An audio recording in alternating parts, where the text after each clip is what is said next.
Hi hello ನಮಸ್ಕಾರ. Welcome to ಅನಿಕಲ್ ಹಾಕ್ಸ್ ಕನ್ನಡ ಯೂಟ್ಯೂಬ್ ಚಾನಲ್. ಇವತ್ತು ನಾನು ಸಂಡೇ ಲಾಗಿದ್ದು ತುಂಬಾ ಈಸಿಯಾಗಿ ತುಂಬಾ ಲೇಸಿಯಾಗಿ ಯಾರೂ ಇಲ್ದಿರ ಸಿಂಗಲ್ ಆಗಿ ಕಳೆದಂಥ ಒಂದು ದಿನ.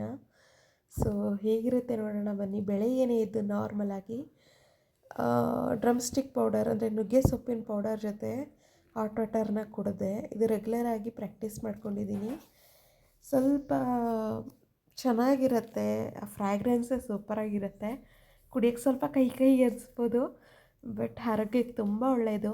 ಇದನ್ನು ಕುಡಿತಾ ಇದ್ದೀನಿ. ಫಸ್ಟು ಒಂದು ಗ್ಲಾಸ್ಗೆ ಆ ಪೌಡರನ್ನು ಹಾಕಿ ನೀರನ್ನು ಕಾಯಿಸಿ ಚೆನ್ನಾಗಿ ಕುದಿಸಿದಾದ್ಮೇಲೆ ಈ ರೀತಿ ಗ್ಲಾಸಿಗೆ ಹಾಕ್ಕೊಂಡ್ರೆ ಆ ಪೌಡರೆಲ್ಲ ಮೆಲ್ಟಾಗಿ ಈ ರೀತಿ ವೈಟ್ ಕಲರಲ್ಲಿ ಬರುತ್ತೆ. ಸೊ ಅದನ್ನು ನೀಟಾಗಿ ನಾವು ಸ್ಟೀರ್ ಮಾಡ್ಕೋಬೇಕು. ಇದೆಲ್ಲ ಆರೋಗ್ಯಕ್ಕೆ ತುಂಬಾ ಒಳ್ಳೆಯದು. ನುಗ್ಗೆ ಸೊಪ್ಪಿನ ಪುಡಿ, ನುಗ್ಗೆ ಸೊಪ್ಪಿನ ಚಟ್ನಿ ಪುಡಿ ನಿಜ ಇದು ಎಷ್ಟು ಒಳ್ಳೆಯದಂತ ಅಂತಾರೆ. ನಮ್ಮ ಬಾಡಿಲಿರುವಂಥ ಟಾಕ್ಸಿನ್ಸ್ ಎಲ್ಲ ಫ್ರೀ ಆಗುತ್ತೆ. ತುಂಬಾ ಚೆನ್ನಾಗಿರುತ್ತೆ. ಯಾರಾದರೂ ಟ್ರೈ ಮಾಡೋರಿದ್ರೆ ಟ್ರೈ ಮಾಡಿ. ನನಗಿದು ನಾರ್ಮಲಾಗಿ ನುಗ್ಗೆ ಸೊಪ್ಪು ಮನೇಲೇ ಇದ್ದರೆ ಫ್ರೆಶ್ಶಾಗಿ ಮಾಡ್ಕೋತೀನಿ. ಸಿಗಲಿಲ್ಲ ಅಂತಂದರೆ ಊರ ಕಡೆ ಎಲ್ಲ ಇರುತ್ತೆ, ಬಟ್ ಇಲ್ಲೆಲ್ಲ ಸಿಗಲ್ಲ. ಸೊ ಸಿಗಲಿಲ್ಲ ಅಂದಾಗ ಇಲ್ಲಿ ಮಾತ್ರ ಪೌಡರ್ಸು ಆರ್ಗ್ಯಾನಿಕ್ ಫಾರ್ಮಲ್ಲಿ ಕೆಲವೊಂದನ್ನು ತೊಗೋತೀನಿ ನಾನು. ಸೊ ನೋಡಿ ಈ ಥರ ಆಯಿತು. ಈಗ ಇದನ್ನು ನಾನು ಕುಡಿತಾ ಇದ್ದೀನಿ. ಇದಾದಮೇಲೆ ಬೆಳಗಿನ ತಿಂಡಿಗೆ ಅಂತೇಳಿ ನಾನು ಪೊಂಗಲ್ನ ಮಾಡಿಕೊಂಡೆ. ಪೊಂಗಲ್ಲು, ಖಾರ ಪೊಂಗಲ್ ಎಷ್ಟು ದಿನ ಆದಮೇಲೆ ನಾನು ಖಾರ ಪೊಂಗಲ್ನ ತಿಂತಿರೋದು. ಸ್ವಲ್ಪ ಹೆಸರುಬೇಳೆ ಯೂಸ್ ಮಾಡಿರೋಂಥ ಊಟ ಮಾಡೋಣ, ಯಾಕಂದರೆ ಬಾಡಿನೂ ಸ್ವಲ್ಪ ತಂಪಾಗಲಿ ಅಂತ. ಯಾಕಂದರೆ ನಾನೀಗ ನುಗ್ಗೆ ಸೊಪ್ಪಿನ ಪುಡಿ ಅಥವಾ ಯಾವುದೋ ಒಂದು ಅರ್ಲಿ ಮಾರ್ನಿಂಗ್ ನಾನು ಡಿಟಾಕ್ಸ್ ಡ್ರಿಂಕ್ನ ಕುಡಿತೀನಿ. ಲೆಮನ್ ವಾಟರ್ ಇರ್ಬೋದು, ಮೇಥಿ ವಾಟರ್ ಇರ್ಬೋದು, ಸಮಥಿಂಗ್ ಈ ಥರ ಕುಡಿದಾಗ ಅಥವಾ ನಮ್ಮ ಫುಡ್ ಸಿಸ್ಟಮಲ್ಲಿ ಭಾರಿ ಹೀಟಾಗಿ ಬಾಡಿ ಎಲ್ಲ ಹೀಟ್ ಆಗುತ್ತೆ. ಸೊ ಹಾಗಾಗಿ ಆಗಾಗ ಈ ರೀತಿ ತಂಪಾದ ಊಟನೂ ಮಾಡಬೇಕು ಅಂತೇಳಿ ನಾನಿವಾಗ ಪೊಂಗಲ್ನ ಮಾಡ್ಕೊತಾ ಇದ್ದೀನಿ. ಸೊ ಮೊದಲಿಗೆ ಎಣ್ಣೆನ ಹಾಕಿ, ಸಾಸಿವೆ ಹಾಕಿ, ಬೆಳ್ಳುಳ್ಳಿ, ಹಸಿಮೆಣ್ಸಿನ್ಕಾಯಿ, ಜೀರಿಗೆ ಹಾಗೆ ಸ್ವಲ್ಪ ಕರಿಬೇವಿನ ಸೊಪ್ಪನ್ನು ಹಾಕಿ ಈ ರೀತಿ ಚೆನ್ನಾಗಿ ಆಯಿಲಲ್ಲಿ ಫ್ರೈ ಮಾಡ್ಕೊಳ್ತಾ ಇದ್ದೀನಿ. ಹಾಗೆ ಸ್ವಲ್ಪ ಕಡಲೆಬೇಳೆನೂ ಹಾಕೋತಾ ಇದ್ದೀನಿ ಒಗ್ಗರಣೆಗೆ. ತುಂಬ ಚೆನ್ನಾಗಿ ಬರುತ್ತೆ. ಕಡಲೆಬೇಳೆ ಹಾಕೋದ್ರಿಂದ ರುಚಿ ಕೂಡ ಸ್ವಲ್ಪ ಬೇರೆ ಥರನೇ ಚೇಂಜ್ ಆಗುತ್ತೆ. ನಾನು ಪೊಂಗಲ್ನ 2 ಮೆಥಡಲ್ಲಿ ಮಾಡ್ತೀನಿ. ಇವಾಗ ಮಾಡ್ತಿರೋದು ಬೇರೆ ಮೆಥಡು. ಇನ್ನೊಂದು ಮೆಥಡ್ನು ಕೂಡ ಮತ್ತೊಂದು ಸರಿ ತೋರಿಸ್ಕೊಡ್ತೀನಿ. ಈಗ ನಾನು ಇದಕ್ಕೆ ತುರಿದಿರುವಂಥ ಶುಂಠಿನೂ ಕೂಡ ಸೇರಿಸ್ಕೊಂಡು, ಹಾಗೆ ಸ್ವಲ್ಪ ಕೊತ್ತಂಬರಿ ಸೊಪ್ಪನ್ನು ಕೂಡ ಸೇರಿಸ್ಕೊಂಡು ಫ್ರೈ ಮಾಡ್ಕೊತಾ ಇದ್ದೀನಿ. ಈಗ ಇದು ಚೆನ್ನಾಗಿ ಫ್ರೈ ಆಗಿದೆ. ಸೊ ಫ್ರೈ ಆದಮೇಲೆ ನಾನು ಇದಕ್ಕೆ ಸ್ವಲ್ಪ ಅರಿಶಿನ ಪುಡಿನೂ ಕೂಡ ಸೇರಿಸ್ಕೊಳ್ತಾ ಇದ್ದೀನಿ. ಚಿಟಿಕೆ ಎಷ್ಟಾದರೂ ಆಗ್ಬೋದು, ಇಲ್ಲ ಯಥೇಚ್ಛವಾಗಾದರೂ ಆಗ್ಬೋದು. ಅರಿಶಿನ ಪುಡಿನ ಇದಕ್ಕೆ ಸೇರಿಸ್ಕೊಳ್ಬೇಕು. ರೈಸ್ ಜೊತೆನೂ ಕೆಲವರು ಇದನ್ನು ಮಿಕ್ಸ್ ಮಾಡ್ಕೊಂಡಿರ್ತಾರೆ, ಮೀನ್ಸ್ ವಿಷಲ್ ಹೊಡೆಸ್ಕೊಂಡಿರ್ತಾರೆ. ನಾನು ರೈಸ್ ಜೊತೆ ಎಲ್ಲ ಹಾಕಲ್ಲ, ಡೈರೆಕ್ಟಾಗಿ ಈ ಥರ ಒಗ್ಗರಣೆಯಲ್ಲೇ ಹಾಕೋತೀನಿ. ಸೊ ನೋಡಿ ಇವಾಗ ಸ್ವಲ್ಪ ನೀರನ್ನು ಹಾಕಿ ನಾನು ತಿರುಗಿಸ್ಕೊಂಡೆ. ಬೆಳ್ಳುಳ್ಳಿ ಸ್ವಲ್ಪ ದಪ್ಪ ಇದ್ದಿದ್ದರಿಂದ ಬೇಗ ಬಾಯ್ಲ್ ಆಗಲಿ ಅಂತೇಳಿ ನೀರನ್ನು ಕೂಡ ಸೇರಿಸ್ಕೊಂಡೆ. ಸ್ವಲ್ಪ ಉಪ್ಪು, ರುಚಿಗೆ ಎಷ್ಟು ಬೇಕೋ ಅಷ್ಟು ಉಪ್ಪನ್ನು ಕೂಡ ಸೇರಿಸ್ಕೊಂಡಿದ್ದೀನಿ. ಇಲ್ಲಿ ನೋಡಿ ಈಗ ಕುಕ್ಕರ್ನಲ್ಲಿ ನಾನು ಹೆಸರುಬೇಳೆ ಮತ್ತು ರೈಸನ್ನು ಈಕ್ವಲ್ಲಾಗಿ ಸೇರಿಸ್ಕೊಂಡು ಕೂಗಿಸ್ಕೊಂಡಿದ್ದೀನಿ.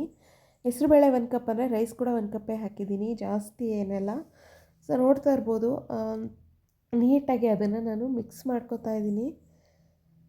ಈಗ ನಾನು ಪಕ್ಕದಲ್ಲೇ ಬಿಸಿ ನೀರನ್ನು ಕಾಯಿಸ್ಕೊಂಡು ಇಟ್ಕೊಂಡಿದ್ದೀನಿ ಇದಕ್ಕೆ ಅಂತ. ತೆಳುವಾಗಿದ್ದರೆ ಚೆನ್ನಾಗಿರುತ್ತೆ. ಹಾಗಾಗಿ ನಾನು ಇದಕ್ಕೆ ಎಷ್ಟು ಕ್ವಾಂಟಿಟಿ ಬೇಕೋ ಅಷ್ಟು ನೀರನ್ನು ಸೇರಿಸ್ಕೊಂಡು ಒಂದು ಹದಕ್ಕೆ ನೀರನ್ನು ಸೇರಿಸಿ, ರೈಸು ಮತ್ತು ಆ ಒಗ್ಗರಣೆ ಎಲ್ಲವೂ ಸೆಟ್ ಆಗೋ ರೀತಿ ಕುದಿಬೇಕು ಒಂದು ಸರಿ. ಹಾಗಾಗಿ ನಾನು ಈ ರೀತಿ ಮಿಕ್ಸ್ ಮಾಡಿಕೊಂಡು ಬಿಸಿ ನೀರನ್ನು ಕಾಯಿಸಿ ಹಾಕ್ಕೋಬೇಕು. ತಣ್ಣೀರನ್ನು ಸೇರಿಸ್ಬಾರ್ದು, ರುಚಿ ಚೆನ್ನಾಗಿ ಬರಲ್ಲ. ನೀರೇ ಬೇರೆ, ರೈಸೇ ಬೇರೆ ಬಿಡುತ್ತೆ. ಕಾಯಿಸಿದ ನೀರನ್ನ ಹಾಕೊಂಡ್ರೆ ಈ ರೀತಿ ಇದಾಗುತ್ತೆ. ನೋಡ್ತಾ ಇರ್ಬೋದು, ತುಂಬ ಚೆನ್ನಾಗಿ ಕಾಣಿಸ್ತಾ ಇದೆ ಪೊಂಗಲ್ಲು. ಬಿಸಿ ಬಿಸಿ ಪೊಂಗಲ್ ರೆಡಿ ಆಯಿತು. ಸೊ ನಾನಂತೂ ಇದನ್ನು ತಿಂದು ಪಬ್ಬಿಗೆ ಸ್ನಾನ ಮಾಡಿಸ್ಬೇಕು ಇವತ್ತು. ಸೊ ಅವನಿಗೆಲ್ಲ ಸ್ನಾನ ಮಾಡಿಸಿ ಅವನದೆಲ್ಲ ಗ್ರೂಮಿಂಗ್ ಇದೆ. ಯೂಶ್ವಲಿ ಹಸ್ಬೆಂಡ್ ಇದ್ದರೆ ಅವನನ್ನು ಹೊರಗಡೆ ಕರ್ಕೊಂಡೋಗ್ಬಿಡ್ತಾರೆ. ಅಲ್ಲೇ ಅವನಿಗೆ ಏನೇನು ಬೇಕೋ ಎಲ್ಲ ನೋಡ್ತಾರೆ. 2000 ರೂಪೀಸ್ ಏನೋ ಚಾರ್ಜಸ್ ಮಾಡ್ತಾರೆ. ಅಲ್ಲಿ ಗ್ರೂಮಿಂಗ್ ಏನಿದೆ, ಅವನ ಹೇರ್ ಕಟ್, ಫುಲ್ ಬಾಡಿ ಪ್ರತಿಯೊಂದು ನೋಡ್ತಾರೆ. ಅವನ ಮೂಗು, ಅವನದು ನಾಲಿಗೆ, ಅವನ ಕಿವಿ ಎಲ್ಲವನ್ನು ಕ್ಲೀನ್ ಮಾಡ್ತಾರೆ. ಆದರೆ ನಮಗೆ ಡೀಪಾಗಿ ಕ್ಲೀನ್ ಮಾಡೋಕ್ಕಾಗಲ್ಲ. ಜಸ್ಟ್ ಅವನಿಗೆ ನಾರ್ಮಲಾಗಿ ಸ್ನಾನ ಮಾಡಿಸಿ ಅದಾದಮೇಲೆ ಅವನಿಗೆ ಮೇಲ್ಗಡೆ ಕಣ್ಣು ಹತ್ರ ಆ ಥರ ಕೆಲವೊಂದನ್ನು ಕಟ್ ಮಾಡ್ಬೋದು ಅಷ್ಟೇ. ಬಟ್ ಅಲ್ಲಿಗೆ 2000 ರುಪೀಸ್ ಏನೋ ಚಾರ್ಜಸ್ ಮಾಡ್ತಾರೆ. ಹೋಮ್ ಸರ್ವಿಸ್ ಕೂಡ ಇರುತ್ತೆ, ಕೆಲವು ಕಡೆ ಮನೆಗೆ ಬಂದು ಕೂಡ ಮಾಡಿಕೊಡ್ತಾರೆ. ಇದಕ್ಕೂ ಮುಂಚೆ ಸಂಡೇ ಅಷ್ಟೇ ನಾವು ಸ್ನಾನ ಮಾಡಿಸ್ತಿದ್ವಿ. 1 ವೀಕಿಗೆ ಒಂದ್ಸರಿ ಅಥವಾ 2 ವೀಕ್ಸ್ಗೊಂದ್ಸರಿ ನಾವೇ ಈ ಥರ ಹೊರಗಡೆ ಕಳಿಸ್ಕೊಡ್ತಾ ಇದ್ವಿ. ಬಟ್ ಇತ್ತೀಚೆಗೆ ಏನಾಗಿದೆ ಅಂದರೆ ಅವರಿಗಂತೂ ಟೈಮೇ ಇಲ್ಲ ಕರ್ಕೊಂಡು ಹೋಗೋದಕ್ಕೆ, ಕರ್ಕೊಂಡು ಬರೋದಕ್ಕೆ. ನಾನು ಕೂಡ ಅಷ್ಟೊಂದು ಹೊರಗಡೆ ಎಲ್ಲೂ ಹೋಗೋಕ್ಕಾಗ್ತಿಲ್ಲ, ಈಗ ವೆದರ್ ಕೂಡ ಹಂಗೆ ಇದೆ. ಸೊ ಹಾಗಾಗಿ ನಾನೇ ಇವಾಗ ಜಸ್ಟ್ ಸ್ನಾನ ಮಾಡಿಸೋದು, ಕಣ್ಣ ಹತ್ರ ಏನಾದರೂ ಜಾಸ್ತಿ ಅವನಿಗೆ ಟಚ್ ಆಗ್ತಾಯಿದೆ ಅಂದರೆ ಅಲ್ಲಿ ನಾನೇ ಕಟ್ ಮಾಡೋದು, ಈ ಥರ ಮಾಡ್ಕೋತಾ ಇದ್ದೀನಿ. ಲಾಸ್ಟ್ ಟೈಮು ಬಾಡಿನಲ್ಲೂ ಹೇರ್ ಟ್ರಿಮ್ಮಿಂಗ್ ನಾನೇ ಮಾಡಿದ್ದೆ, ಅದಕ್ಕೆ ಅಷ್ಟು ನೀಟಾಗಿ ಬಂದಿರಲಿಲ್ಲ. ಎಲ್ಲ ಒಂಥರ ಕಟ್ ಅಂದರೆ ಬಾಡಿಗೆ ಮಾತ್ರ ಕಟ್ ಬಂದಿತ್ತು. ಹೆಂಗೆ ಹೋದರೂ ಫೇಸಲ್ಲಿ ಮಾತ್ರ ಒಳ್ಳೆ ಶೇಪ್ ಕೊಡ್ತೀನಿ ಕಟ್ ಮಾಡಿಬಿಟ್ಟು. ಇವಾಗೂ ಕೂಡ ನಾನು ಅದನ್ನೇ ಮಾಡ್ತೀನಿ, ನೋಡ್ಬೋದು ನೀವು. ತುಂಬ ಚೆನ್ನಾಗಿ ತುಂಬ ಕೇರ್ಫುಲ್ಲಾಗಿ ಮಾಡೋದಂತೂ ನಿಜ.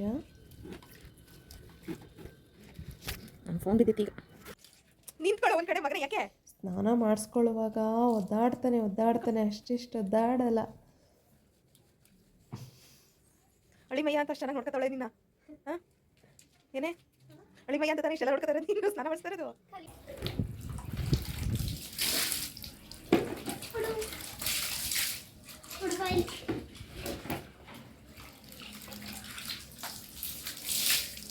ಹಂಗೂ ಹಿಂಗೂ ಆಡ್ಕೊಂಡವಳು ಸ್ನಾನ ಮಾಡಿಸೋಷ್ಟರಲ್ಲಿ ಚೊಂಬನ್ನೇ ಹೊಡೆದಾಕ್ಬಿಟ್ಟು ಕಟ್ಟಾಗೆ ಹೋಯ್ತು, ಪೀಸ್ ಆಗೋಯ್ತು. ಕಚ್ಚಾಡ್ಕೊಂಡು ಫೈಟ್ ಆಡ್ಕೊಂಡು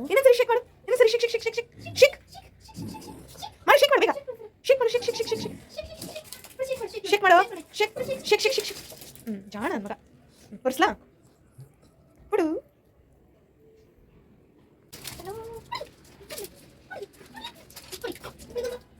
ಕಟ್ ಮಾಡೋಣ,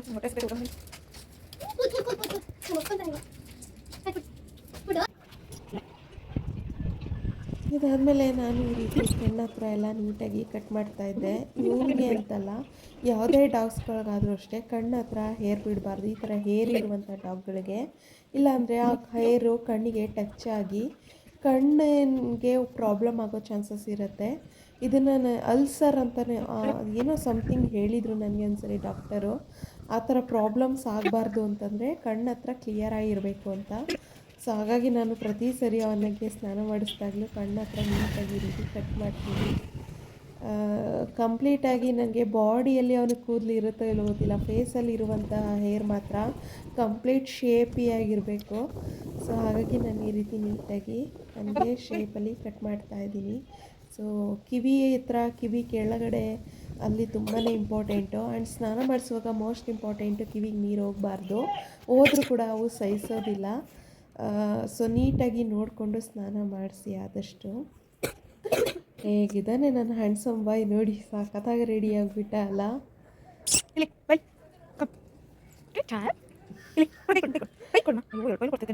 ಸೊ ಇವತ್ತೆಲ್ಲ ಸ್ನಾನ ಮಾಡಿಸಿ ರೆಡಿ ಆಗೋಷ್ಟು ಸಂಜೆ ಹಾಗೇ ಹೋಯ್ತು. ಸೊ ಎಲ್ಲ ಮುಗಿಸ್ಕೊಂಡು ರಾತ್ರಿ ಫಿಶ್ ತರಿಸ್ಕೊಂಡಿದ್ದೆ. ಫಿಶ್ಶು ತರಿಸ್ಕೊಂಡು ಅದರಲ್ಲಿ ಸ್ವಲ್ಪ ಸಾಂಬಾರನ್ನ ಮಾಡಿ ಊಟ ಮಾಡೋಷ್ಟರಲ್ಲಿ ಸಂಜೆ 8 ಗಂಟೆ ಹಾಗೇ ಹೋಯಿತು. ಸಂಡೇ ಎಷ್ಟು ಲೇಸಿಯಾಗಿ ಎಷ್ಟು ಟೈಮ್ ಹೋಯಿತು ಅನ್ನೋದೇ ಗೊತ್ತಾಗಲಿಲ್ಲ. ಏನೂ ಮಾಡಲ್ಲ, ಬಟ್ ಟೈಮ್ ಮಾತ್ರ ಹೊಟ್ಟೋಗ್ಬಿಡುತ್ತೆ. ಯಾರಾದರೂ ಇದ್ದಾಗ ಅವ್ರು ಇದ್ದಾರೆ, ಅವರಿಗೋಸ್ಕರ ಮಾಡಬೇಕು ಅಂತಾದರೂ ಕೆಲಸ ಆಗುತ್ತೆ. ಬಟ್ ಯಾರೂ ಇಲ್ಲ ಅಂದಾಗ, ನಮಗೆ ನಾವೇ ಅಂದಾಗ ತುಂಬ ಲೇಸಿಯಾಗಿ ಕಂಪ್ಲೀಟ್ ಡೇ ಕಳೆದೇ ಹೋಗ್ಬಿಟ್ಟಿರುತ್ತೆ. ಸೊ ಫೈನಲಿ ನನಗೆ ಫಿಶ್ ಸಾಂಬಾರು ಕೂಡ ರೆಡಿ ಆಯಿತು. ರೆಡಿ ಆದಮೇಲೆ ರೈಸ್ ಏನು ಮಾಡ್ಕೊಂಡಿಲ್ಲ, ಜಸ್ಟ್ ಒಂದು ರಾಗಿ ಬಾಲ್ನ ಮಾಡಿಕೊಂಡು ಊಟ ಮಾಡಿದೆ. ಹಸ್ಬೆಂಡ್ ಬರೋದು ಲೇಟ್ ಆಗುತ್ತೆ, ನಾನು ಊಟಕ್ಕಿರಲ್ಲ ಅಂತ ಹೇಳಿದರು. ಸರಿ ಅಂತೇಳಿ ಒಬ್ಳಿಗೆ ಮಾಡಿಕೊಂಡು ತಿಂದುಬಿಟ್ಟು ಫಿಶ್ ಕರಿನ ಹಾಗೆ ಇಟ್ಟೆ. ಅವ್ರು ಬಂದಿದ್ದು 11 o'clock ಆಯಿತು. ಸೊ ವಿಡಿಯೋ ನಿಮಗೆಲ್ರಿಗೂ ಲೈಕ್ ಆಗಿದೆ ಅಂತ ಅನ್ಕೋತೀನಿ. ಲೈಕ್ ಆಗಿದ್ದರೆ ವಿಡಿಯೋಗೊಂದು ಲೈಕ್ ಕೊಡಿ. ಹಾಗೆ ಚಾನಲ್ಗೆ ಇನ್ನೂ ಸಬ್ಸ್ಕ್ರೈಬ್ ಆಗಿಲ್ಲ ಅಂದರೆ ಸಬ್ಸ್ಕ್ರೈಬ್ ಆಗಿ. ಆದಷ್ಟು ವೀಡಿಯೋಸ್ನ ನೋಡಿ ಸಪೋರ್ಟ್ ಮಾಡಿ. ನೀವು ಒಂದೊಂದು ಲೈಕ್ಸು, ಒಂದೊಂದು ಕಮೆಂಟ್ಸ್ ಮಾಡಿದ್ರೆ ನಮಗೂ ಕೂಡ ನೆಕ್ಸ್ಟ್ ವೀಡಿಯೋಸ್ ಮಾಡೋದಕ್ಕೆ ಇಂಟ್ರೆಸ್ಟ್ ಇನ್ನೂ ಜಾಸ್ತಿ ಆಗುತ್ತೆ. ಇನ್ನು ಹೊಸ ಹೊಸ ರೀತಿಯಲ್ಲಿ ಇದಿಷ್ಟೇ ಅಲ್ಲ, ತಿನ್ನೋದು ಮಲಗೋದು ನೋಡೋದು ಡೈಲಿ ರೊಟೀನ್ ಇಷ್ಟೇ ಅಲ್ಲ. ಸೊ ಇನ್ನು 1000 ರೀತಿಯಲ್ಲಿ ವೆರೈಟಿಯಾಗಿ ವೀಡಿಯೋಸ್ ಬರುತ್ತೆ. ಸೊ ಆದಷ್ಟು ಒಂದೊಂದು ಲೈಕು ಒಂದೊಂದು ಕಮೆಂಟ್ ಜೊತೆಗೆ ನಮಗೂ ಕೂಡ ಸಪೋರ್ಟ್ ಮಾಡಿ, ಎನ್ಕರೇಜ್ ಮಾಡಿ, ಓಕೆನಾ? ಸೊ ವಿಡಿಯೋ ನೋಡಿದ್ದಕ್ಕಾಗಿ ಥ್ಯಾಂಕ್ ಯು. ಬನ್ನಿ ಫಿಶ್ ಊಟ ಮಾಡೋಣ.